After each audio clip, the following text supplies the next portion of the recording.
ஒரு பிசினஸ் பண்ண போறீங்கன்னு நீங்க முடிவு பண்ணிட்டீங்கன்னா அதுல ஆரம்ப கட்டத்துல ஃபெயிலியர் ஆகும்ன்றத மைண்ட்ல பிக்ஸ் பண்ணிக்கோங்க. நீங்க கீழே விழுறது தப்பு இல்ல, ஆனா விழுந்தே கிடக்கிறது பெரிய தப்பு. கீழே விழுந்தியா எழுந்திருச்சிரு, திருப்பி ஓடு, திருப்பி விழுவ, திருப்பி ஏந்திரி, திருப்பி ஓடு. ஆனா கீழே படுத்தே கிடந்துடாது. அதை விட ஒரு தப்பான விஷயம் கிடையாது. சக்சஸ் ஆனா எல்லாரும் கொண்டாடுவாங்க, ஆனா ஃபெயில் ஆயிட்டாங்கன்னா, ஃபெயில்னா என்ன பொறுத்த வரைக்கும் ஒரு பிசினஸ்ல ஒரு 2-3 மாசம் வந்து கையில இருந்தே காசு போயிட்டு இருக்கு, இல்ல 5-6 மாசம் கையில இருந்தே காசு போயிட்டு இருக்குன்னு போது இந்த ரிலேட்டிவ்ஸ் அண்ட் ஃப்ரெண்ட்ஸ் இருக்காங்கல்ல, அவங்க எல்லாம் வந்து நான் முதலே சொன்னேன்ல இதெல்லாம் வேணாம், ஒழுங்கா வேலைக்கு போன்னு சொன்னேன்ல, நல்ல வேலையை விட்டு இந்த பிசினஸ் ஆரம்பிச்சிருக்கேன், நீ பைத்தியக்காரன்னு சொல்லுவாங்க.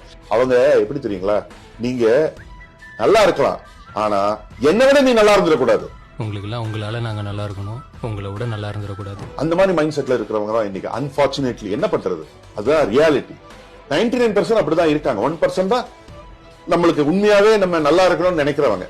ஓகே, சோ ஃபெயிலியருக்கு முக்கிய ரீசன் வந்து இந்த நெகட்டிவ் திங்ஸ், நெகட்டிவான விஷயங்களை கேட்டு கேட்டு கேட்டு கேட்டு அவன் வந்து ஐயோ இனிமேல் நம்மளால எழுந்திருக்கவே முடியாதுன்னு நினைக்கிறாங்க.